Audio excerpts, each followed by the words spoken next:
give you a little bit of more background on me, since I'm going to be a talking head on your screen for a while today. I'm Jan Lane. As a little disclaimer, I have no affiliation with any newspaper, and I've never written obituaries professionally, but my obituary writing interest sort of sits at the cross section of my personal and professional lives. So I'm a personal history enthusiast, and I majored in English in college, and so I have a profound love of stories, and not necessarily just the stuff of fiction. I really believe strongly in the power of personal storytelling. I think everyone has a story to tell, and everyone has a story worth telling. And I think we all have so much to learn from each other's lives and lived experiences. And I think those stories are all the more powerful when told by the people who lived them. Also, in my role at the Community Foundation, I work as a development officer. I assist individuals with charitable legacy planning. So this involves documenting their wishes for how they'd like their charitable legacy to benefit the community after their death, and also defines how they'd wish to be remembered. So in many ways, obituaries are all a part of this legacy and end of life planning continuum. And while they're not memoirs or complete biographies, I personally believe they can be so much more than a death resume. Your obituary really can be whatever you make it, as long as you're the one who writes it. So that's why we're here today. We are going to spend some time today allotting time for you to actually start writing a draft of your obituary, and we're going to be using the worksheet for that, as Nancy mentioned. But first, I'm going to share just some tips and some guidance for you to consider as you begin writing your own obituary. So I'm going to pull up a PowerPoint. We're going to review some of those slides first.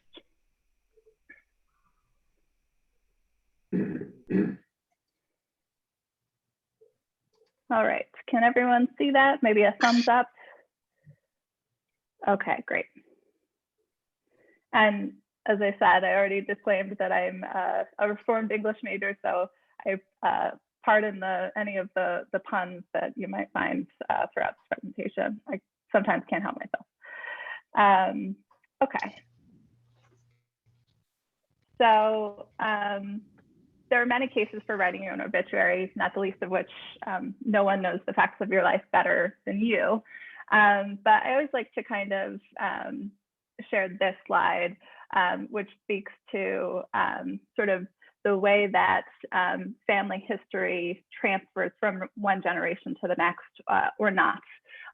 So what you see here are actually the results of a survey published through Ancestry.com, which polled North American respondents on their knowledge of family history, again, going some generations back. And as you can see here, just sort of a snapshot, 1/3 couldn't name any of their great-grandparents. So think about how this may apply to you. You have 8 great-grandparents, and maybe you can name some or a few, or maybe none at all. Generally, 40% know the maiden names of both grandmothers. Nearly 1/4 don't know what their grandfathers do or did for a living, and 27% don't know where their family lived before they came to America. But the majority are interested in learning more. So I share this with you because, obviously we're living in a time where through DNA testing, it's possible to, track down some of this information that, may have been lost to time, but it's the details that often still get lost. So the details of one's life. And so this is an opportunity to kind of be aware of, what you would like to live on. And your obituary can be one way of making sure that the information that you would like to be preserved for your loved ones and for future generations is.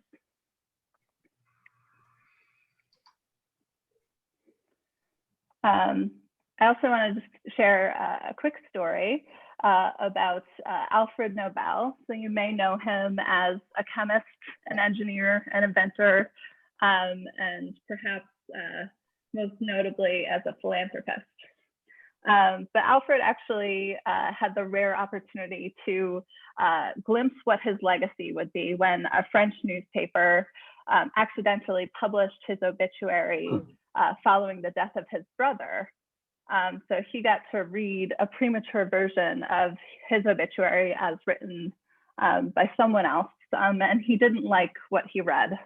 The headline ran, "The Merchant of Death is Dead," and it generally condemned Mr. Nobel for profiting from his role in developing arms and dynamite and military explosives. So as the story goes, he kind of used that experience as an opportunity to sort of reassess what he wanted his lasting contribution to society to be. And he arranged through his last will and testament to bequeath most of his estates to establish the Nobel Prize institution. So this, of course, is an extreme example, but it speaks to the value in writing your own obituary and reflecting on what you want your legacy to be. Thinking about how you want to be remembered in the future is also a good opportunity to assess how you want to be living in the present moment. So if you had an opportunity to read through the worksheet that also was provided with the announcement about this workshop, you may have read an example obituary that was provided at the very end of that worksheet, and that was my own self-written obituary.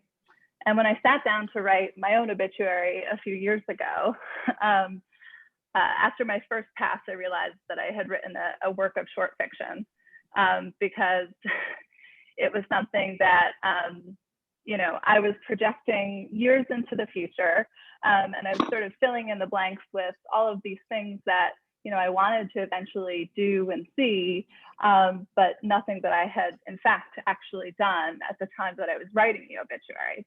So I had to kind of go back and revise it and write a version that was appropriate and truthful given what I experienced up until that point. But it was also a helpful exercise because for me it kind of clarified all the things that I still want to accomplish before I die.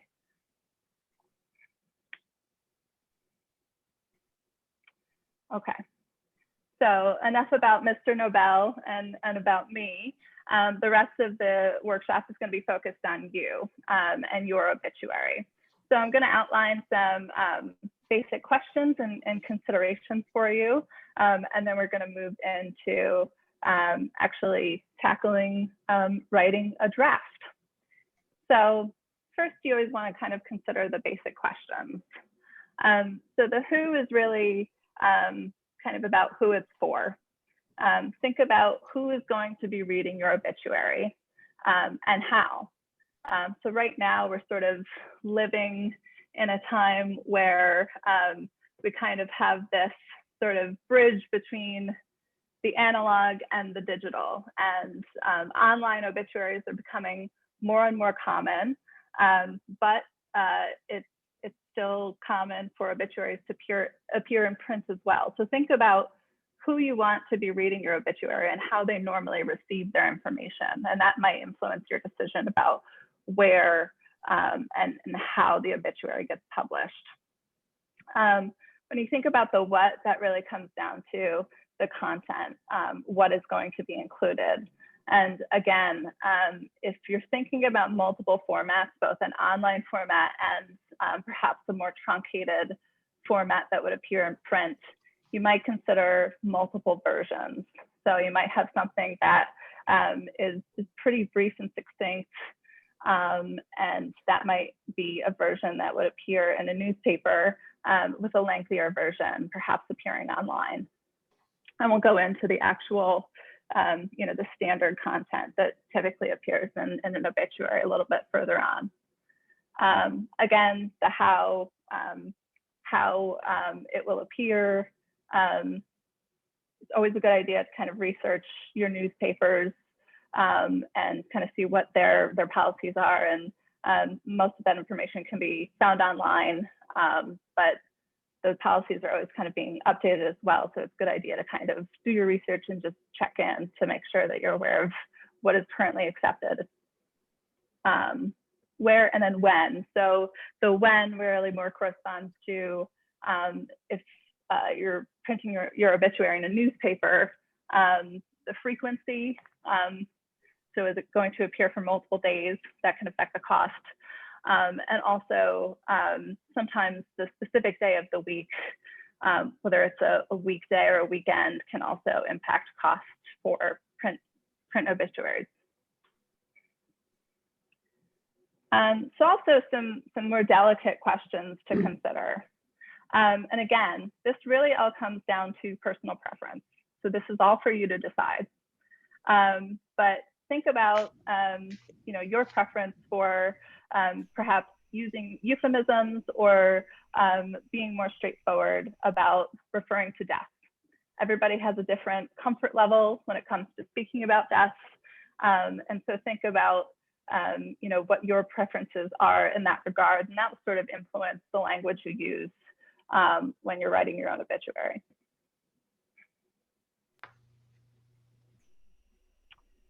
Cause of death obviously is something that will not be known to you.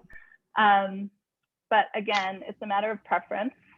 And this is an area where you might articulate for your loved ones your preference for either being explicit or sort of making a more oblique reference and not disclosing the actual manner of death. So again, it's completely a matter of preference, but this is an opportunity for you, rather than to write out the specifics in your obituary, let your loved ones know what your preference is here. The question of who to include in terms of survivors and those who have predeceased you, again, is totally up to you, and is really a matter for you to decide. It also doesn't need to be limited to family members. It can be chosen family, it can be friends. Really think about for you, who are the people that you want to be reflected.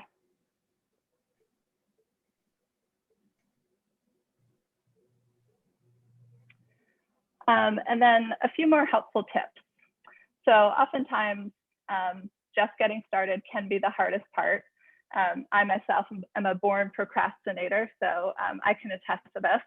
And sometimes just a blank page can be daunting, especially when you're kind of considering, writing something that will sort of be, a sort of summary of your life and a kind of final parting message.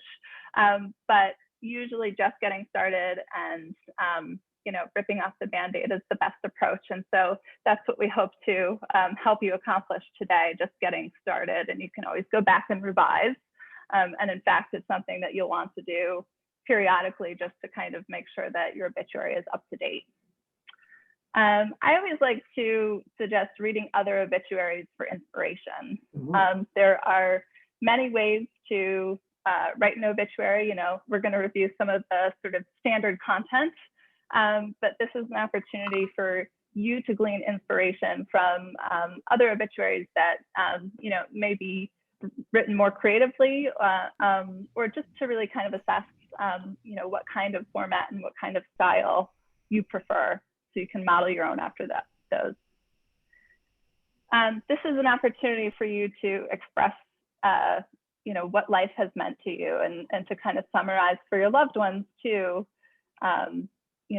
any messages that you'd like to pass along. The obituary certainly doesn't need to be the only document that you prepare in this regard. It might be a springboard to a separate document or a separate piece of writing that you also share with loved ones.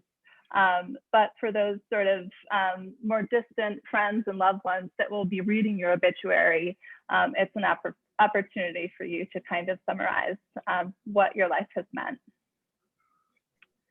Often thinking of 3 words that you think define you or sort of capture your personality can be helpful. Because kind of distilling it down to those 3 words and then making sure that those words are incorporated in your obituary draft can be helpful when it gets to the sort of biographical sketch that you might include.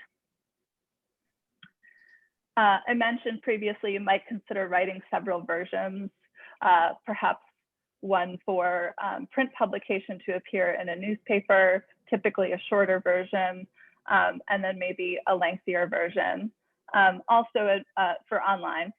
Also in my case, as I mentioned before, I had sort of accidentally or inadvertently written two different versions when I wrote the sort of aspirational far off in the future obituary and then the current obituary, and that might be a helpful exercise for you to consider.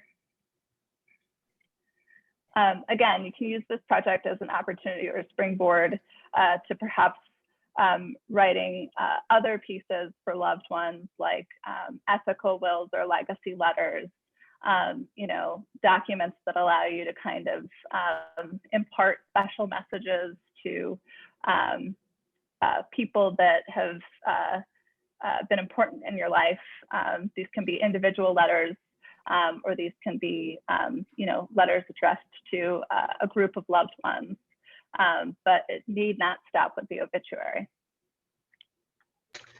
I also think it's a good kind of gut check to read your obituary and then assess whether you yourself would be interested as a reader. So if you've bored yourself, then you might want to give it another pass.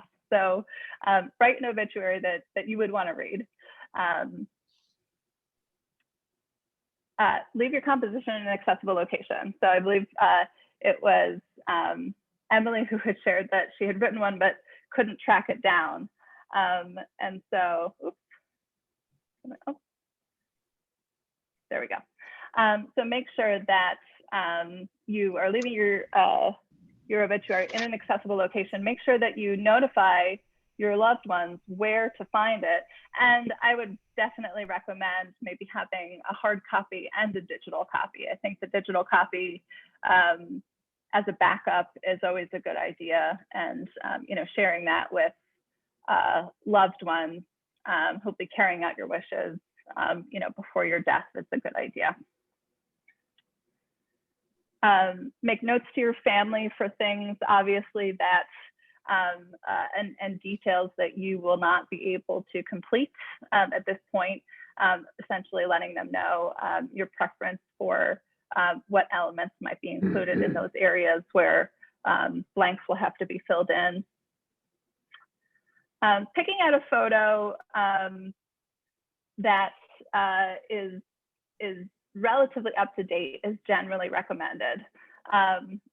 I think, again, thinking about, you know, who the audience is for your obituary, who are the people that are going to be reading it, you definitely want to make sure that you have a more contemporary photo because you want to be recognizable to the people that are reading this notice and reading your obituary.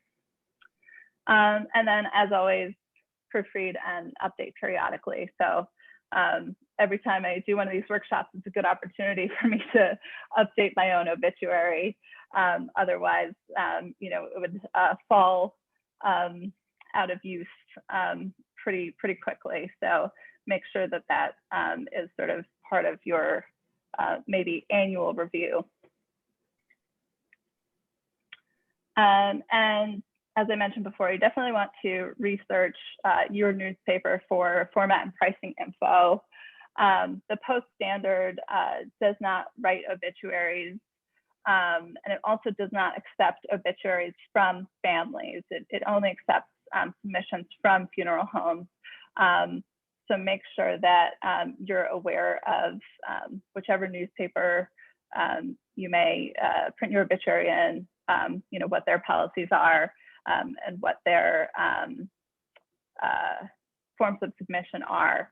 I'm going to pass it over to Joyce at this point too, to give a little bit more information about sort of general pricing when it comes to print obituaries.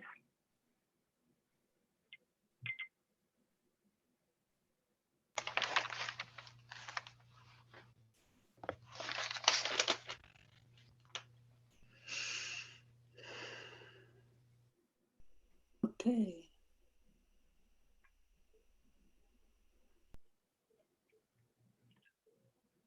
I'm here. I need to get out of.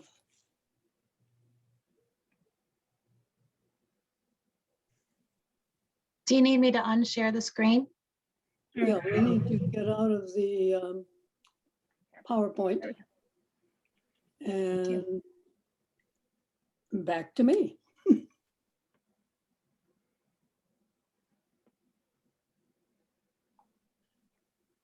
Hi there, I'm Joyce Homan. I've been with Funeral Consumers Alliance so long that I can't even remember how it started.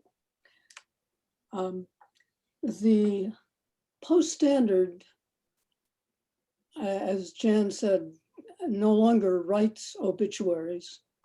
In fact, you cannot get any information from the PostStandard about obituary writing. There is a person at the obituary desk who will not tell you anything about the prices, is amazingly scarce in information, just tells you to ask your funeral director about the pricing, which I find very amusing. But the truth is, if you look at the obituaries online, you will see that it is run by legacy. Now, I'm not sure, nor is the head of Funeral Consumers Alliance in Vermont quite what legacy is, but it seems to be a national service. And they print obituaries for all the newspapers that I can find in the area. So the funeral director really controls what your obituary is going to cost you. The amount of information that I've been able to get is that the first 2 inches of an obituary are free. I don't know whether you can see this. Here is an obituary, and down at the very bottom, there is a free obituary. You can see the difference. One cost thousands of dollars. That's just one obituary. And the little tiny one down here was a free obituary. The rest is about $60 an inch. And you can measure an inch on any obituary in the newspaper. A photograph is extra, about $40 each. Each day that it is published, it is another charge. The woman at PostStandard did say that she thinks an average obituary is about $400. I have heard also $600, but 2 friends of mine said $1,000. So obituaries are certainly expensive, and unfortunately, you need to find this all out from your funeral director. There is a complete lack of transparency when you deal with the PostStandard. As Jan said, don't keep these obituary informations or any of your other information anywhere except in your desk drawer. Certainly don't put it in your safe deposit box because no one will ever find it when you're dead.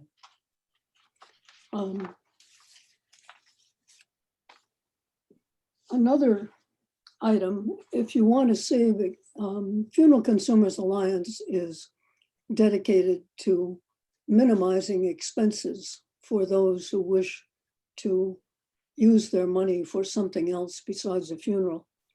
One thing you can do is have a short obituary in the newspaper, and have a longer one in a service brochure that you might have when we have normal times for memorial services.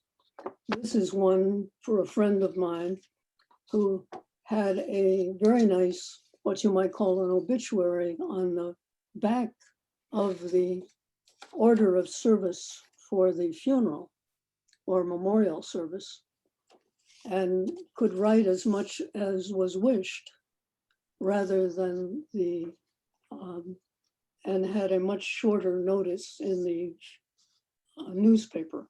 So you could have quite a nice biography or obituary on the order of service in a church or a memorial service.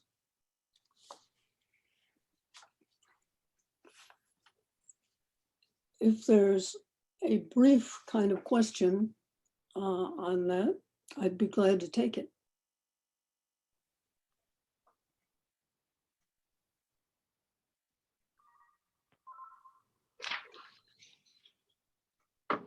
I have a question. I had thought even a few years ago in thinking about doing my own obituary was actually to create a short one and then have a link to an online site where I would have my longer obit. And I don't know if that's allowed or not to add what I would call a digital reference in a newspaper obit. Do you know if there's a control against that? It couldn't probably be in the newspaper because any obituary must be submitted by a funeral director. You, in New York State, and I believe in all newspapers, unless perhaps you are a very famous person, any obituary notice must be submitted by a licensed funeral director. Okay, thank you. Maybe I can work with the funeral director if they would add it to their website, because I know a lot of times if you go to the funeral home website, they have the obit plus some other information usually added to their website that's more than in the newspaper. So I'll talk to them about that. Thank you. You're welcome.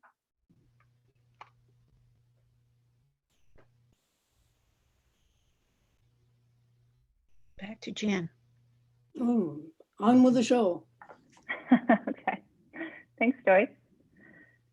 So I am going to share my screen again, and we are going to get into some of the exercises that I've planned. And so this next portion will be a little bit more interactive, and I'm just going to kind of tee it up here. All right, can everyone see my screen? Okay, great. So again, I had mentioned before, sometimes, you know, the blank page can be daunting. And I also think it's helpful whenever you're doing any sort of writing exercise to kind of start with some bigger constraints and try to distill everything down into a very, very brief, concise statement. And then once you've done that, I think it'll be a lot easier to expand upon that. Sometimes the words will just flow. So we're going to start with some of those bumpers, and we're going to have each of you consider writing your 6-word memoir. And so I have some examples here. This first one is a 6-word story that's famously attributed to Ernest Hemingway, For Sale, Baby Shoes Never Worn. And then some others, this one, Salute to Veterans Now and Then, comes from this website, 6wordmemoirs.com. It's a good resource. I would recommend giving it a visit. It includes 6-word memoirs from just different contributors. So real life people publishing their real life 6-word memoirs. And then this third one here is mine, Life Unscripted, Loved Hard, Laughed Often. So it's just a quick little exercise to kind of get you warm.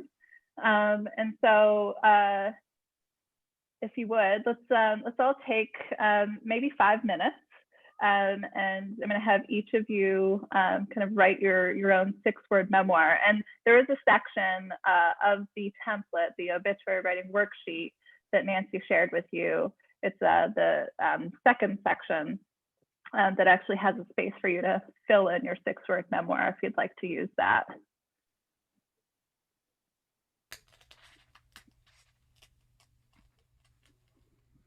And Nancy, if you'd like to stop the recording now, just so I'd like to kind of encourage some sharing.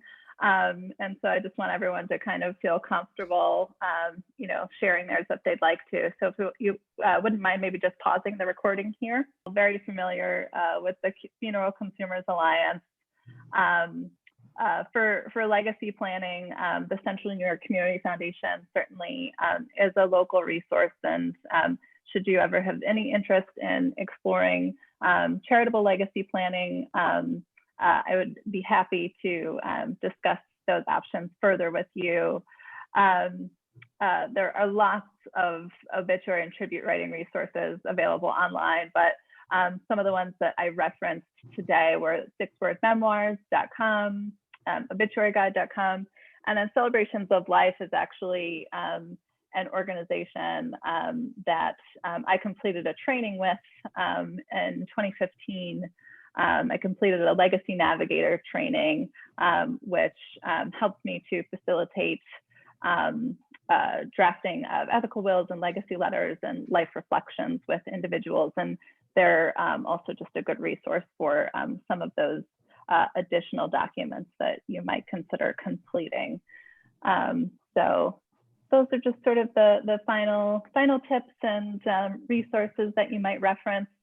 Again, you have the worksheets, and I hope it is helpful for you as you continue to complete this work. And with that, just another thank you to you all for joining today. Thank you. Do you have anything else, Joyce, you wanted to add? Just remember, Funeral Consumers Alliance. Perfect. I wanted to say thank you from all of the other board members and members of the Central New York Funeral Consumers Alliance. And thank you so much, Jan and Joyce. We really appreciate it. And I also wanted to let you know that we are doing some other presentations coming up this next month. So if you're interested, I put a link to the next one in the chat. But other than that, I just really wanted to say thank you. And I actually wrote out quite a bit of my own, and I'm thinking maybe we need to get back together and share. I don't know. We'll let you know. Thank you, Nancy, for guiding us through. Oh, you're welcome. I love it. So I think that's it for today, everybody. Thank you again, and maybe we'll see you at the next one. Hopefully we'll see you with the next one. Thank you, Yes, Thanks, Nancy. everyone. Thank you, everybody. Thank you. Thank you. Thank you. Thanks, Jan. Thanks, Joyce. Thank you. Thanks, Jan. Thanks, Joyce. Thanks, Nancy. You all. Bye.